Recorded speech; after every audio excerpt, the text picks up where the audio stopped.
A partir de este momento y por una hora, Radio Cultura presenta Sendero de Escritores, un programa de la Sociedad Argentina de Escritores, creado, conducido y dirigido por el doctor Antonio Laceras. Muy buenas noches a todos. Acá estamos de vuelta para hablar de libros, de cultura, de escritura, de poesía. Estamos esperando que rumbo a medianoche en punto llegue otros los invitados.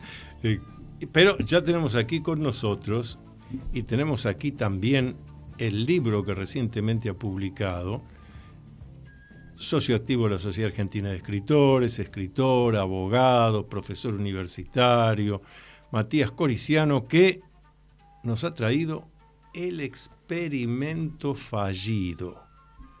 Ya el título llama la atención, no nos queremos adelantar a de qué se trata. Matías, buenas noches. Bueno, buenas noches, Antonio, a todo el equipo y a toda la producción de la radio. Les agradezco por la invitación. Es un elogio para mí estar acá en este espacio, en este estudio, compartiendo con vos.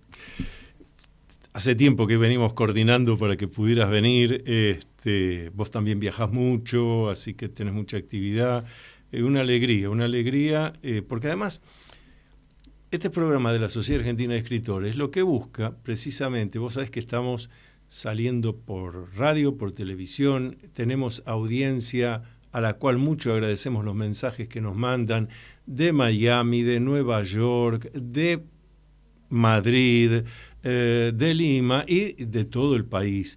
La Sociedad Argentina de Escritores, vos conocés, pero le decimos a los que no conozcan, tiene 80 filiales en toda la República Argentina, un organismo verdaderamente federal, próximo a cumplir 100 años de vida ininterrumpida, fundada por Leopoldo Lugones, nada menos.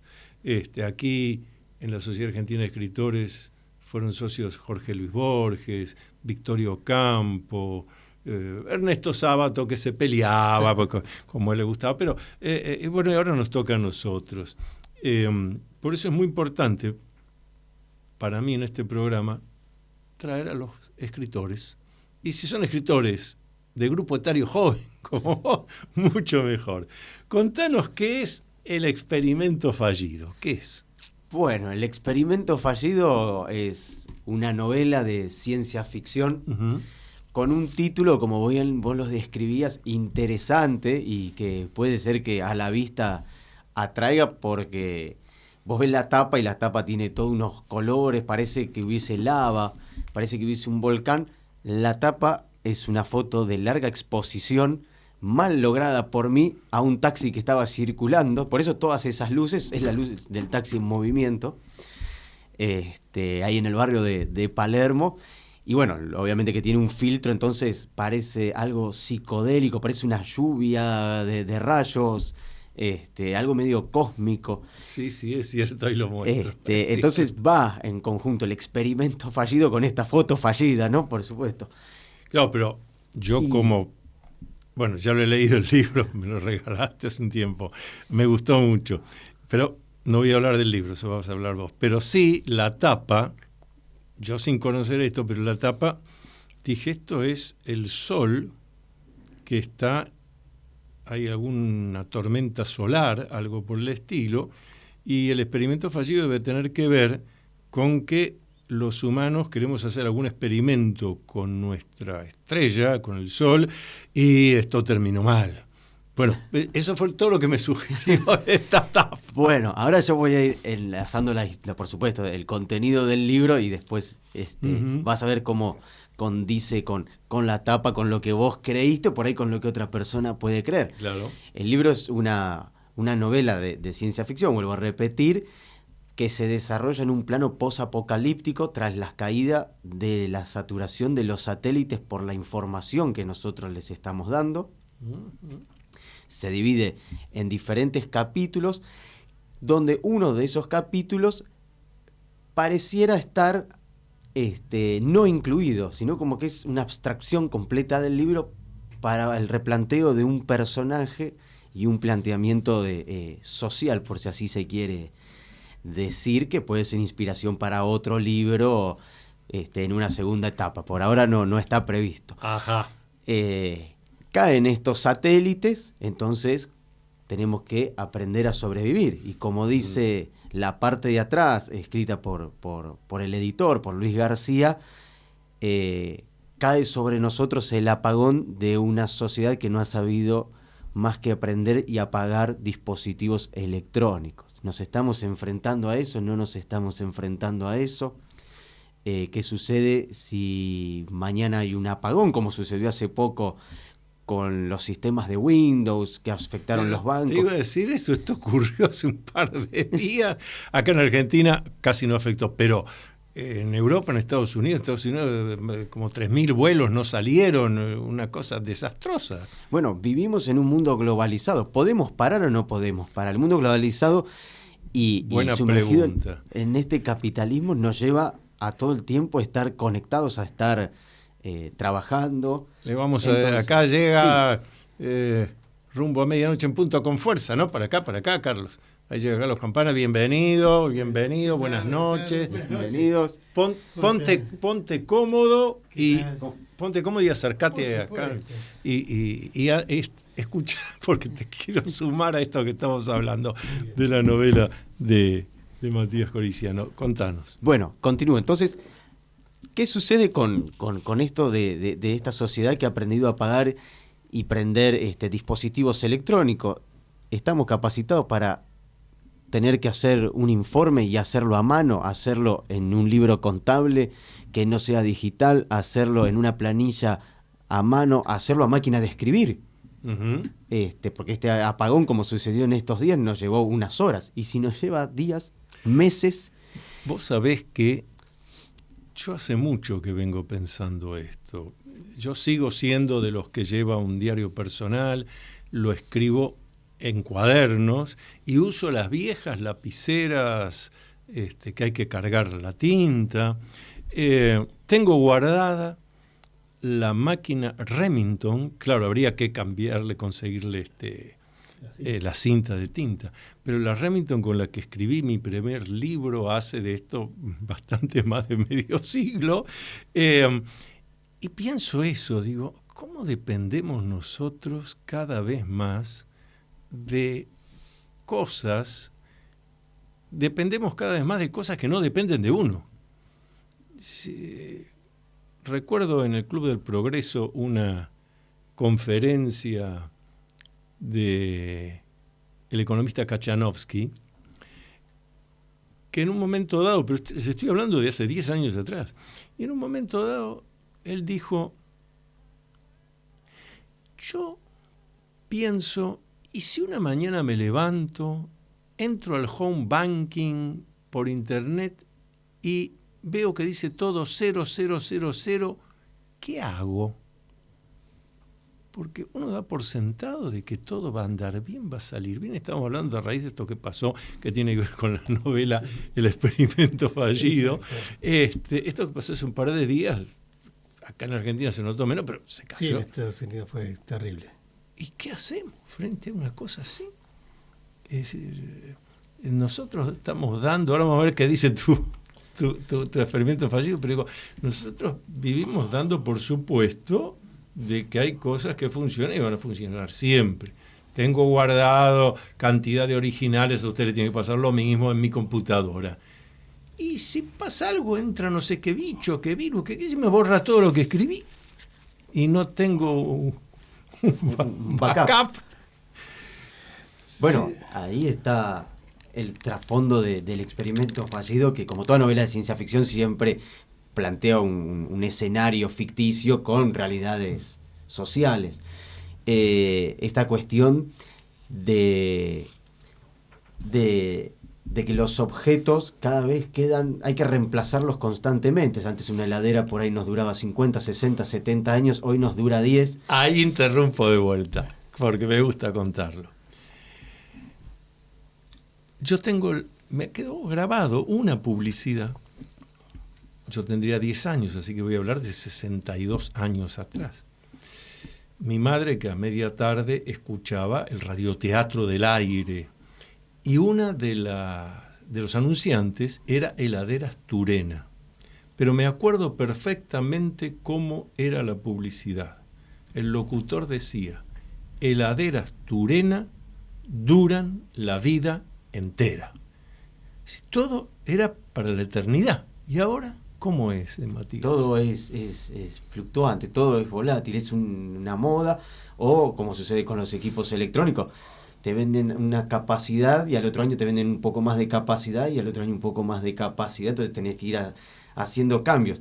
Y lo que quiere demostrar el libro es: existe este colapso y todos tenemos que trabajar en conjuntos, no como ahora donde las personas no pueden acceder a un trabajo porque tienen 40, 45, 50 años y son obsoletos. Al contrario, es lo que acá estamos hablando. Hay gente que sabe usar una Remington, que sabe hacer una factura a mano, y no son los que tienen 20. Entonces el libro plantea en diferentes escenarios escuchar a los que traen la sabiduría ancestral, que transmiten el conocimiento como se transmitía en la antigüedad.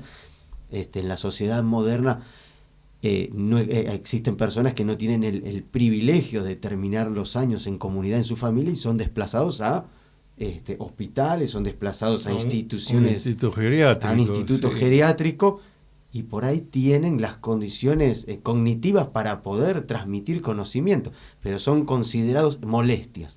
Entonces el libro trae que no hay que considerarlos molestias a los adultos mayores, sino hay que tenerlo como se tenía antes en la antigüedad, el conocimiento. La sabiduría. La sabiduría. Este tema me resulta interesante, porque lo tenemos acá a Carlos Campana, que periodista, escritor, historiador, has estado dando unas conferencias en el Museo Mitre. Exactamente. Muy interesantes, pero estoy seguro que a vos, además como intelectual, reflexivo, historiador, esto que está contando Matías tiene que producirte algún clic, porque estás en el asunto, tenés reflexiones sobre esto. Sin duda, no, hay una cosa que decía Matías que es muy interesante también tener en cuenta, que por ejemplo en Japón se los considera mucho a los ancianos, o sea, es como que por su sabiduría, por sus años de experiencia, viste, quizás acá un poco lo que es la parte occidental es como que los dejamos de lado, pero bueno, en el Oriente, especialmente en Japón, un adulto mayor es algo que tiene cierta importancia, muy importante para la juventud japonesa, ¿no? O sea, a veces nosotros...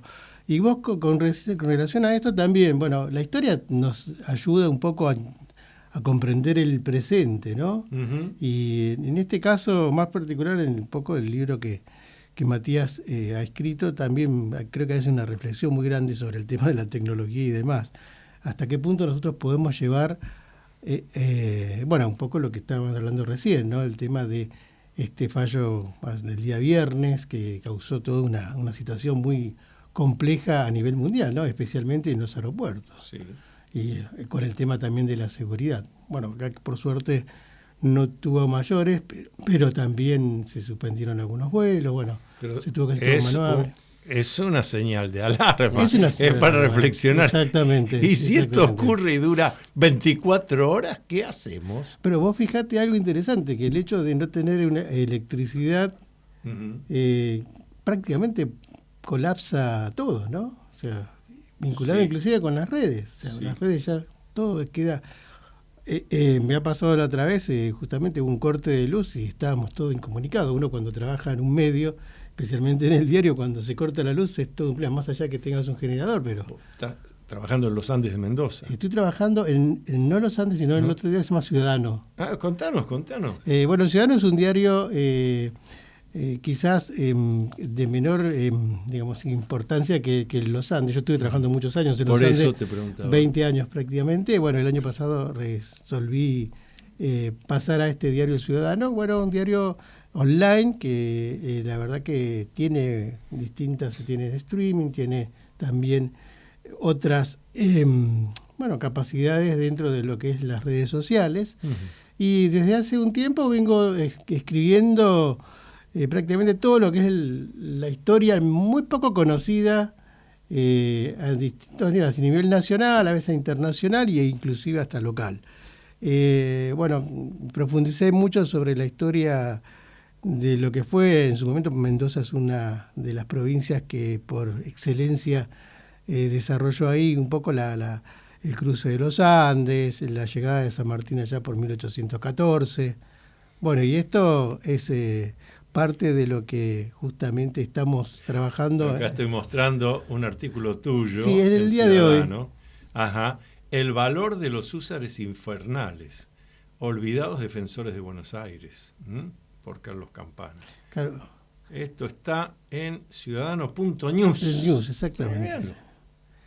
Y es muy interesante porque uno va recabando distintas informaciones. El caso de los húsares de Núñez, que tuvo una vinculación muy profunda dentro de lo que fue la historia de las invasiones británicas, especialmente la segunda invasión británica. Justamente ahora en estos días se va a conmemorar otro aniversario más de la rendición por parte del entonces teniente general John Whylock, un poco así como finalizando esta expedición que se realizó allá por 1806, primero con el general William Carr Belfort y después con la segunda invasión, podemos decir, que fue la de Whylock. Y los húsares tuvieron una participación, no solamente los patricios, que fueron los élites también, o los húsares de Pueyrredón, sino también ellos. Y bueno, un poco quería también, a través de esta nota, destacarlos, porque tuvieron combates muy importantes dentro de de estas expediciones, ¿no? Y estas distintas acciones que ocurrieron en plena Buenos Aires, ¿no? Vamos a hacer una pausa y seguimos dialogando acá hasta medianoche en punto. ¿Usted escribe poesía, ficción, ensayo, novela, dramaturgia? Entonces tiene que pertenecer a la Sociedad Argentina de Escritores. Lo esperamos para darle toda la información de lunes a viernes de 14 a 19 horas en nuestra sede de la calle Uruguay 1371, Ciudad de Buenos Aires.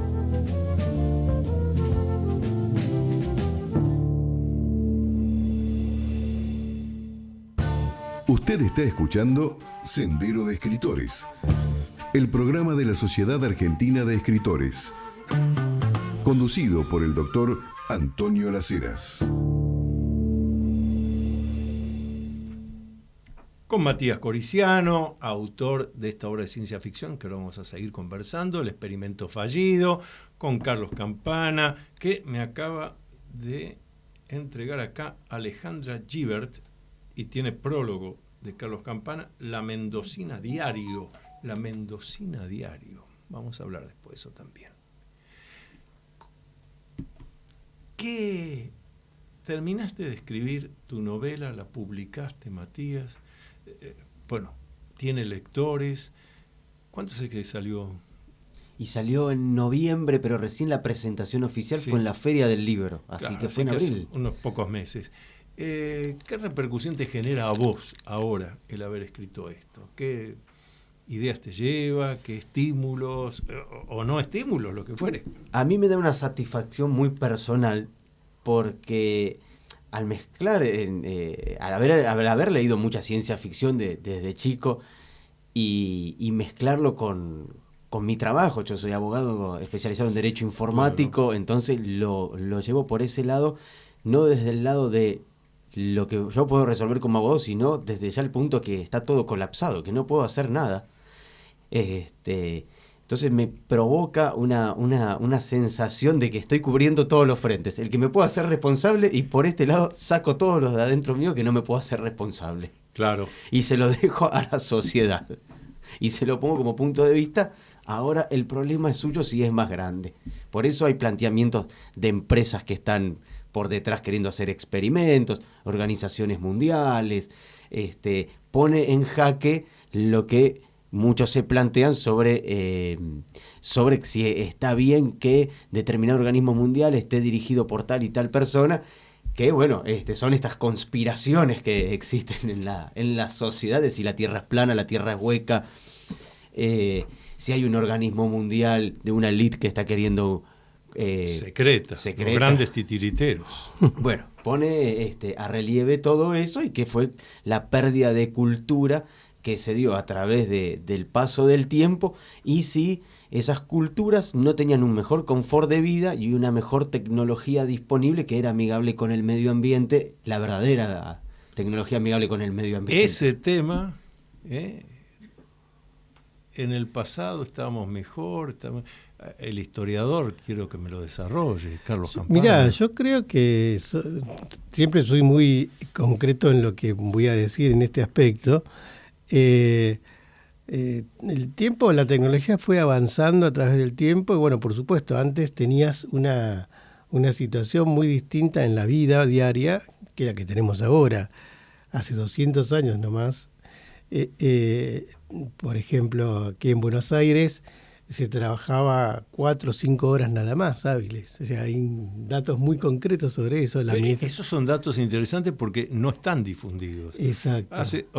Estamos pensando 200 años atrás, ¿cuánto? En el 1800. 1820, 24. La gente trabajaba 4 o 5 horas diarias. Exacto. De lunes a viernes. De lunes a viernes, y después tenías una cantidad de feriados. Ajá. Que aproximadamente los días hábiles eran más o menos 120. Los demás días eran feriados por los distintos santos que se causaban justamente feriados. Y, por ejemplo, vos tenías, se trabajaba por la administración pública desde las 10 de la mañana hasta las 12, y después se hacía todo una especie de ritual que era el almuerzo, y el almuerzo duraba hasta las 4 de la tarde. Y a partir de las 5 hasta las 7 era el otro periodo, inclusive de las tiendas, ¿no? Los comercios. Uh-huh. Y posteriormente a eso venía la cena, pero en algunos casos, la alta sociedad o tenía sus tertulias, que llegaban aproximadamente hasta las 9 de la noche, o también el teatro, que era, por ejemplo, muy importante para la sociedad alta de Buenos Aires, ¿no? O sea, ese eran un poco también. Y las tertulias, por supuesto, los bailes en las casas más importantes de porteñas era fundamental, ¿no? Pues fíjate vos cómo después el tiempo ha cambiado y bueno, la actividad laboral fue avanzando a un punto de que, bueno, hoy todos trabajamos más de 8 o 9 horas, 10 a veces. Más aún, no solo trabajamos, a ver cómo lo analizan ustedes esto, pero lo que yo puedo discernir es, más allá de trabajamos, los estímulos externos llegan desde que te despertás hasta que te acostás y aún mientras estás durmiendo. Entonces, algo que es fundamental para nosotros como escritores, pensadores, intelectuales, los poetas, cualquier creador, tengo que tener tiempo para mí. Ahora, el sistema materialista consumista lo que necesita es que vos no tengas tiempo. ¿Cómo lo ven ustedes? Y bueno, no, y que vos te levantes y en vez de pensar en cómo estará mi familia, cómo estará un amigo que está hospitalizado, vos te levantás pensando en a ver qué dicen las redes sociales, qué dicen los demás de los demás. O sea, en los demás de los demás de los demás, ¿qué habrá pasado? Claro. Ya nos levantamos con esa preocupación en vez de levantarnos como se hacía antiguamente, y algunos lo siguen haciendo todavía. Hay gente que se levanta y tiene que ir a cortar leña para ponerle a la cocina económica, tiene que cocinar y tiene que hacer un montón de cosas. Entonces esta sociedad consumista también globalista nos lleva a pensar en, bueno, yo necesito pensar en cuántos me gusta tengo por redes sociales o la aprobación social que tengo. De eso me voy al trabajo, del trabajo vuelvo, vengo apuradísimo, no sé para qué vengo apuradísimo. En vez de disfrutar del paisaje, disfrutar de una caminata, vengo apurado para sentarme en el sillón y ver Netflix. Exacto. Yo lo veo así. Apurado, la palabra apurado es clave. Carlos. Fíjate algo interesante, hablando justamente de la comunicación y demás, que antes, por darte un ejemplo, desde Buenos Aires a Mendoza, la correspondencia o los diarios y demás tardaban más de 45 y 50 días. Uh-huh. Entonces, lo mismo pasaba desde Buenos Aires a Europa, ¿no? 3 meses para poder... Claro. Una carta tardaba 3 meses. Yo siempre tengo un dato muy curioso que es, en la batalla de Waterloo en 1815, que tuvo cierta repercusión política aquí en el Río de la Plata, llegó más o menos 3 meses después la noticia. Entonces, imagínate, nadie sabía de que Napoleón seguía luchando en ese momento, y después de esa noticia, bueno, y más los diarios, los periódicos en ese momento, las noticias eran prácticamente no como las tenemos ahora, que en un segundo podemos estar activo cualquier tipo de acontecimiento mundial, ¿no? Y bueno, era todo algo muy, muy lento.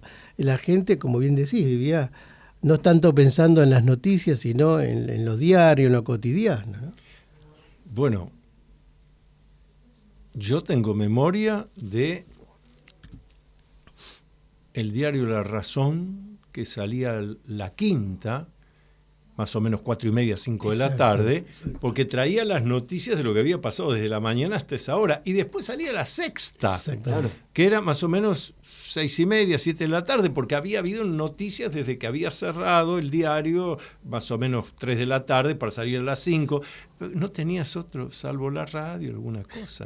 Claro, y bueno, fíjate vos los noticieros televisivos de ese momento. Estamos hablando de hace 40 años, ¿no? Sí, De claro, mucho por eso. tiempo, ¿no? No es que fuimos émulos ni compañeros de vida de Tutankamón. Claro. Esto es de hace unas décadas. Exacto, sí. Bueno, y yo recuerdo bien que a veces salía a trabajaba acá en la calle Uruguay al 800, y salía de trabajar, yo vivía en ese tiempo en Ramos Mejía, y bueno, justamente la cesta del diario la encontraba justo, la compraba en un kiosquito que estaba ahí en la estación de Plaza Miserere, en el subte.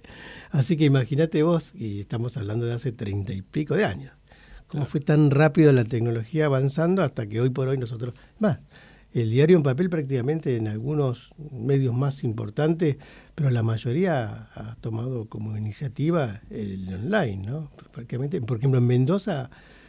no siendo en los Andes, la mayoría de los diarios son digitales.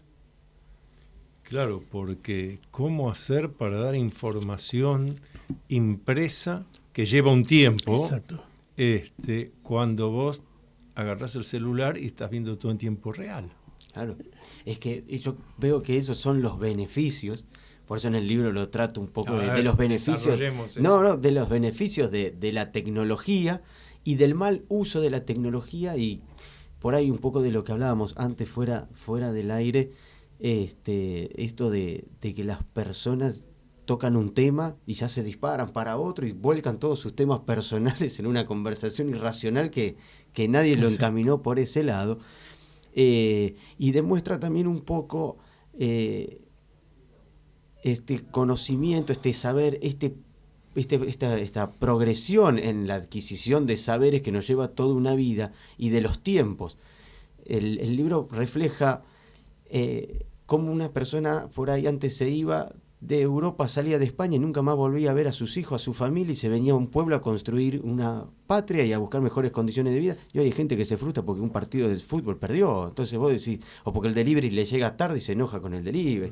Cosas más importantes en la vida, y el libro da a pensar en eso, en qué nos estamos perdiendo por encaminarlo para otro lado la visión.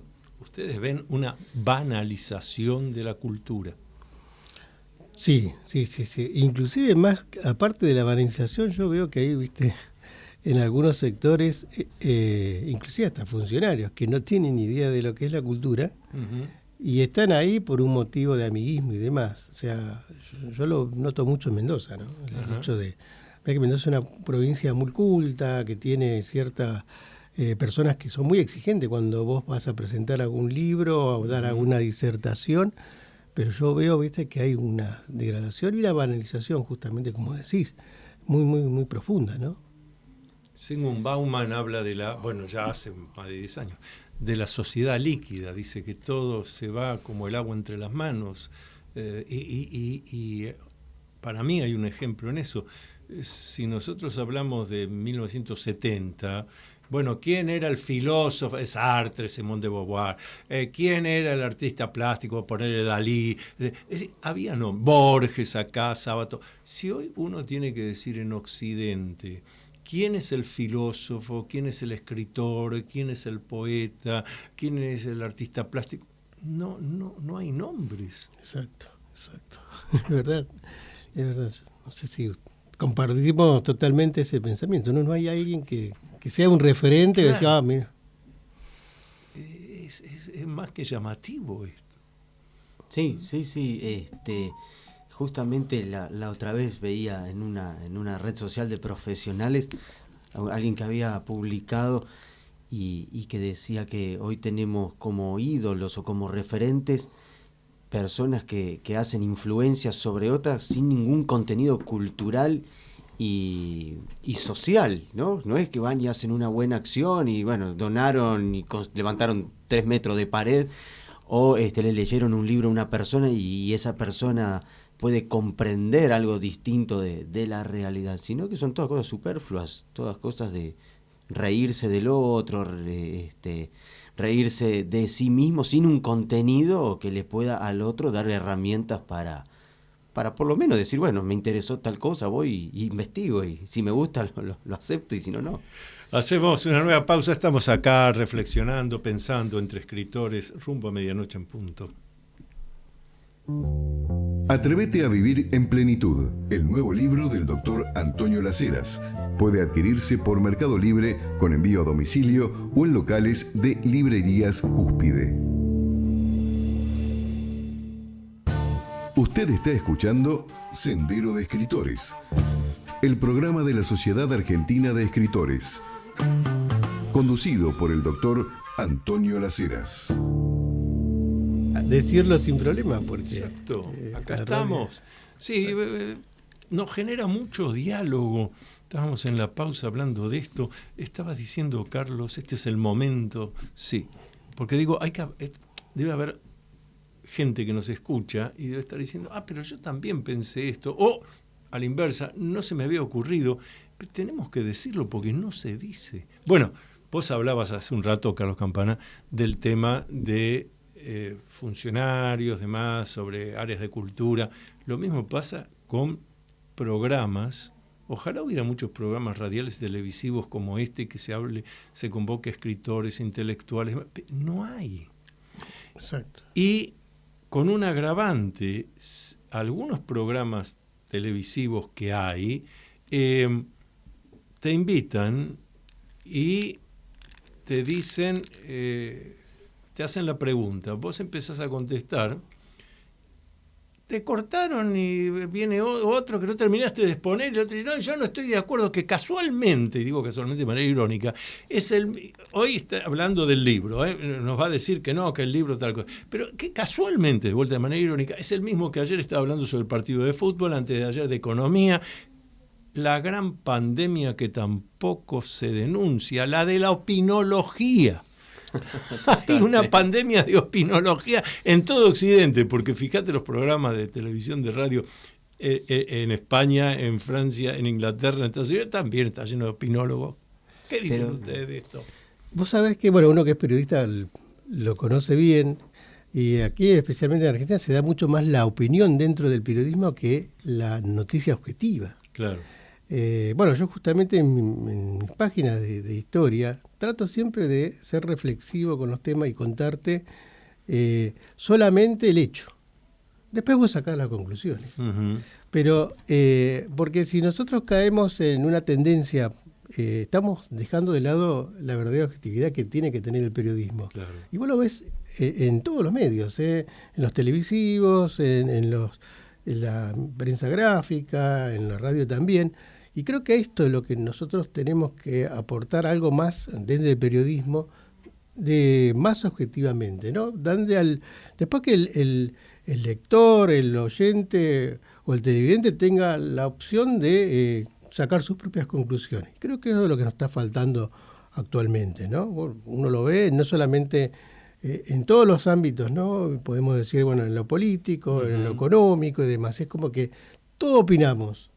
Pero después, cuando tenemos que ir realmente a las fuentes, es muy pocos los que realmente lo pueden ejercer o ejecutar, ¿no? O sea, bueno, sí, opino de economía. Bueno, pero para saber de economía tenés que estudiar, si no es imposible. Y a veces en el periodismo pasa eso, o sea, los periodistas sabemos de todo y no sabemos nada, a veces.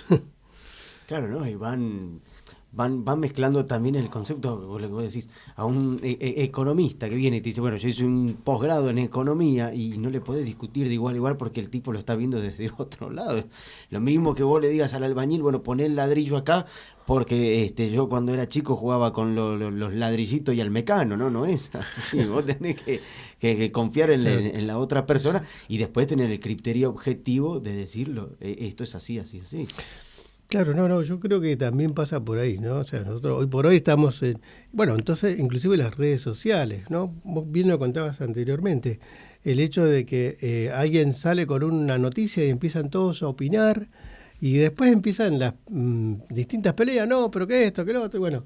Y a veces la tendencia inclusive es también ideológica, ¿no? Cuando vos escribís algo, bueno, por eso creo que estamos en una fractura, inclusive en el choque... o sea, no somos tolerantes a la hora de opinar y, bueno, pensamos siempre que nosotros tenemos la razón y no el otro, ¿no? Y a veces uno tiene que ser reflexivo y decir, bueno, está bien, me parece bien, este dato no lo tenía, o, bueno, pasa mucho en la historia, ¿no? Fíjate, acabas de decir uno tiene que ser reflexivo y yo insisto permanentemente en lo que nos hace realmente humanos es el pensamiento racional reflexivo. Entonces, si yo estoy hablando de algo, el otro me contesta, yo tengo que reflexionar sobre... Antes de... Bueno, y no hablemos de la expresión, bueno, sí, no. ¿Me aclarás si sí o no? Sí, no. Que ella es una manera de anteponer para decir que no voy a estar de acuerdo. Déjame terminar de hablar, Bueno, por eso también, ya que estamos en un programa de escritores, es muy interesante... Desde hace más de 10 años, por lo menos en la Argentina, alguien anuncia una conferencia y no dice conferencia, dice charla. Alguien anuncia una mesa redonda y dice, van a reunirse a charlar. Y yo siempre recuerdo esta anécdota que me la transmitió el filósofo Miguel Herrera Figueroa, el cofundador y primer rector de la Universidad Argentina de John Fitzgerald Kennedy, donde yo hice toda mi carrera, fui profesor también. El doctor Herrera Figueroa nos reunía una vez por semana a tomar mate cocido y a que le hiciéramos preguntas, además, los que éramos sus discípulos. Un día llega uno nuevo, primera reunión como discípulo. Termina la reunión, nos damos la mano todos, cuando llega él, le da la mano. Doctor, muy lindo, me gustó mucho la charla. El doctor Miguel Herrera Figueroa cambió su rostro de tal manera que nos dimos cuenta que algo había estado mal. Entonces le dice a este que dijo muy linda la charla, quédense todos. Usted vaya y pídale a mi secretaria el diccionario de la Real Academia Española y tráigalo. Ahí fue. Volvió. Bueno, busquen la CH, charla. Acá está, doctor. Lea. Charla. Conversación sobre temas banales e intrascendentes. Volvió. Así que le gustó la charla. No, doctor, perdón, la conversación. Bueno, no me lo olvidé más. Ahora, digo, ¿qué hay en el inconsciente, en el psiquismo inconsciente nuestro, y esto es bien argentino, que no podemos decir conferencia? Lo he hablado con universitarios y demás, creo, pero no pongo conferencia, la gente se asusta. Bueno, pero vos vas a dar una conferencia, ¿qué charla? O sea, ¿qué es esto de tener que decir de antemano y de manera inconsciente que en realidad lo que propones son temas banales e intrascendentes y después crees que te lo respeten? ¿No les llama la atención? Sí, sin duda. Vos sabés que, bueno, me pasa que también a veces hago exposiciones, sí, conferencias, claro, conferencias, sí. Y uno puede, a lo mejor dentro de la conferencia, hablar coloquialmente para que todo... Pero es una conversación. Bueno, claro, ahí está. Exacto. Estás buscando un acto de docencia, transmitir mejor, no de charla. Claro, pero la charla es algo que queda inclusive hasta, bueno, por supuesto, causa cierto rechazo, porque no es, o sea, bien lo dijiste vos. Sí, cuando vos decís, bueno, es una exposición, es una conferencia, hay una palabra, el español tiene esta ventaja de tener muchos sinónimos que se adaptan perfectamente. Entonces, bueno, pues por supuesto, yo generalmente cuando alguien me pregunta, Digo, bueno, voy a dar una conferencia, voy a dar una exposición. Bueno, esas serían las dos palabras claves como para presentarse como expositor en este tipo de temas, ¿no? Cuando uno con diserta. También, bueno, una disertación también es algo disertación. Ahora apareció un término que me está gustando. Ahora sí, te interrumpí. En vez de poner mesa redonda, ponen conversatorio. Sí. Pero conversatorio, vamos mejor, no sé, charlatorio sería terrible. Conversatorio, ¿qué vas a decir? No, pero la adjetivación que tiene a la persona que comprende las distintas palabras, su significado. Dice, si es una charla no voy, porque nos vamos a sentar a tomar mate y a sacar conclusiones que son inexactas o que son banales. Claro. Entonces, si es algo académico, tiene que ser con palabras para el orden académico. Si es periodístico, para el ámbito periodístico. Si es para una reunión de trabajo, pues, con los nombres, con los adjetivos que sean correspondientes. Sí, a veces pasa eso y a veces es como que estas palabras, como bien decís, de charla, como que entra más en la gente. Bueno, sí. Y ahí está el problema. No, porque generalmente las personas que van a concurrir a esta exposición o a esta disertación o una conferencia son gente que tiene un cierto nivel cultural que pueden discernir totalmente. O sea, yo me parece que es bastante grosero quizás o el hecho de ponerla como charla, ¿no? O sea, bueno. Pero pasa eso. Se ha desarrollado, y vuelvo a decir, en ámbitos universitarios, conferencia de un médico, y además él mismo en Instagram diciendo, vengan a mi charla. ¿Qué pasa? Fíjate cómo vamos degradando el idioma, que es de lo que estamos hablando. Totalmente. Cada vez, bueno, esto hay estadísticas, estudios, cada vez las personas normales utilizan menos cantidad de palabras. Es así. Es todo un tema. Vamos a hacer la última pausa del programa y seguimos dialogando con Carlos Campana, con Martín Corillano.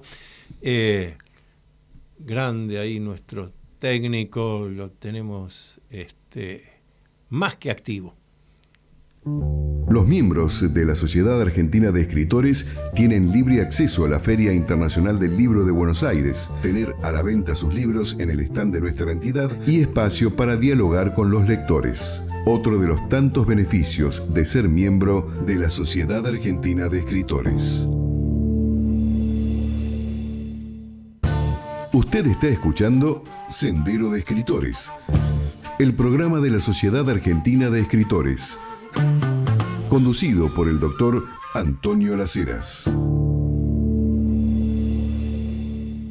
Carlos Campana, les dije, me dio este libro, Alejandra Gibert, La Mendocina Diario, publicado por Editorial Duncan y con prólogo de Carlos Campana. Es ¿Qué se encuentra acá? ¿Qué hay en este libro? Vos sabés que... este libro que prologaste. Este libro, La Mendocina, que es la autora, es argentina pero que vive en el Reino Unido.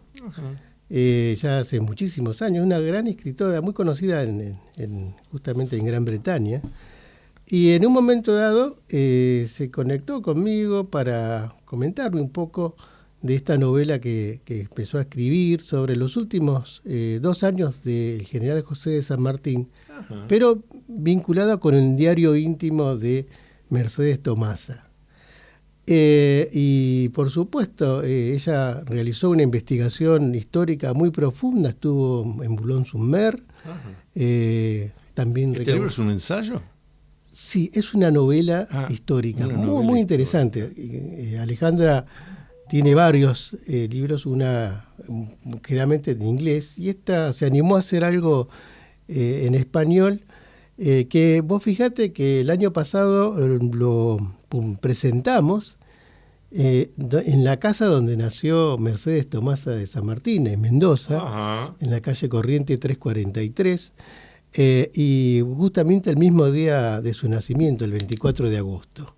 Era un deseo que tenía Alejandra de presentarlo. Bueno, hicimos gestiones, estuvimos elaborando ya desde el año 2020, y bueno, justamente tuve el honor de poder revisar históricamente la novela, perfecta, algo que, bueno, fueron muy pocos las correcciones que tuve que hacer, y me pareció interesante porque refleja los últimos, como dije, los últimos años de José de San Martín en Boulogne-sur-Mer. ¿Por qué? Porque José de San Martín, muy pocos quizás, o sea, nosotros tenemos la idea de que José de San Martín partió en febrero de 1824 y llegó directamente a Francia, y bueno, ahí se instaló en la casa de Boulogne-sur-Mer y falleció en el año 1850. Pero José de San Martín en realidad viajó primero y se estableció en el Reino Unido, específicamente en Londres, y bueno,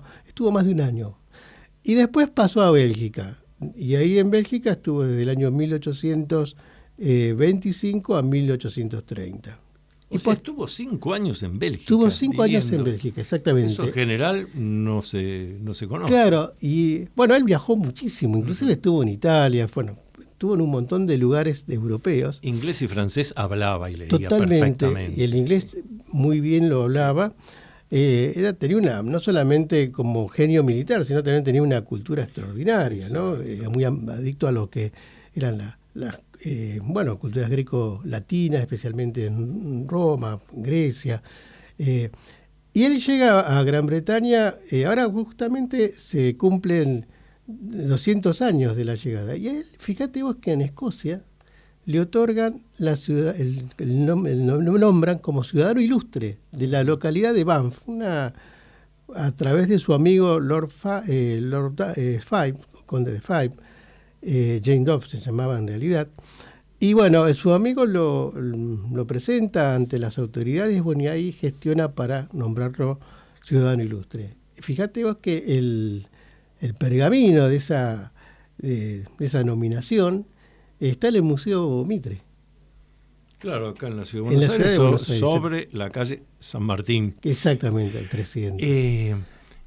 Esos viajes, todo ese periodo, esos años, San Martín viaja solo, acompañado por alguien. Sí, viaja acompañado de un ballet, podemos decir, o un asistente que era peruano, llamado Eusebio Soto. Ajá. Él es un muchacho muy jovencito cuando San Martín, que estando en el Perú, lo adopta como su asistente, o su mayordomo también, y lo trae primero a Mendoza, va a estar un tiempito, y después, por supuesto, viene aquí a Buenos Aires, y de ahí parten con su hija, en febrero de 1824, hacia Europa. Y lo va a acompañar toda la vida. Y vos sabés que después él se va a casar, Eusebio Soto, su mayordomo, se va a casar con una española en Francia, y van a tener varios hijos. Y va a fallecer en la recordada y malograda guerra entre franco-prusiana, ya por 1870, posteriormente al fallecimiento de José de San Martín. Y algo interesante también, que cuando llega San Martín al Reino Unido, se va a encontrar con su hermano mayor, Justo Rufino. Justo Rufino, San Martín, recordemos que tenía 3 hermanos varones, que todos fueron militares y de gran trayectoria. Pero el hermano tiene otro apellido. No, los hermanos de San Martín, sí. O sea, vos sea lo que me estás diciendo, no, o sea, está comprobado. Explícalo porque para la audiencia. Veces, claro, yo te cabeceo. La afiliación de San Martín es muy concreta. ¿Qué pasó? En el año, un poco algunos historiadores se basan en justamente cuando, al no existir la fe de bautismo de José de San Martín, tampoco existe la fe de bautismo de Justo Rufino. O sea, la familia San Martín llega a Buenos Aires, especialmente Juan de San Martín, a mitad del siglo XVIII. Bueno, vos fijate que... Ya por 1750. 1750, exactamente. Y Gregoria Matorras, la mamá de José de San Martín, se va a casar aquí en Buenos Aires. Y después, al casarse, se van a trasladar el matrimonio primero a lo que sería las Calaveras de la Vaca, en la República Oriental del Uruguay, ahí muy cerquita de lo que sería Colonia, hoy que es Colonia actualmente. Bueno, van a tener sus primeros tres hijos, la primera va a ser María Elena, que va a nacer en 1771, después va a ser Manuel Tadeo, después va a tener Juan Fermín, y los últimos dos, después a Juan de San Martín lo trasladan a lo que serían las misiones, actualmente en Yapeyú, Corrientes, y ahí van a nacer Justo Rufino y José de San Martín, que va a ser el último. Ajá. Bueno, ¿qué pasó? Los registros, o sea, el que nace, que dice que no había encontrado el acta de bautismo de José de San Martín, fue Mitre en su momento, que bueno, él alude a que en el año 1817 las tropas, digamos, del general Leclerc van a invadir todas las misiones jesuitas y va a quemar la iglesia o la capilla que ahí estaban los libros. Pero en realidad no fue así. ¿Por qué? Porque previo, allá por 1790, por ahí, toda esa documentación fue a parar aquí a la Curia de Buenos Aires. Ajá. Y en el año 1921, un sacerdote va a hacer la copia, va a copiar el acta de bautismo, la va a encontrar y va a copiar el acta de bautismo de José de San Martín. Ah, notable. Muy interesante. Ese trabajo lo hizo Ruiz Moreno, si no me equivoco, allá por el año 2000, 1999, cuando empezó a surgir todo este rumor de José de San Martín, que bueno, era hijo de una nativa, Sí. y de Diego de Alvear. Inclusive no coinciden. Diego de Alvear era muy amigo de Juan de San Martín, Claro. pero no coincide la llegada de Diego de Alvear, es posterior al nacimiento de José de San Martín en 1778. Interesante. ¿Qué reflexiones te produce todo esto, Martín? No, la verdad que bastante interesante, primero lo que sabe, ¿no? Todo lo que fue explicando, y parece que hubiese sido hace 5.000 años y fue hace 100 años, sí. 200 años, o 250 años, y cómo se vivía en esa época, ¿no? Los traslados que hacían las familias, cómo se asentaban en otros países, bueno, todavía no estaban conformados los países, pero sí en otras localidades. Y esto de San Martín se encontró con el hermano cuando llegó a Inglaterra. Por ahí lo que yo remarcaba hace un rato, esta cuestión de que se iban y dejaban a las familias y volvían a encontrarse por ahí 20, 30 años después, con suerte, si se encontraban.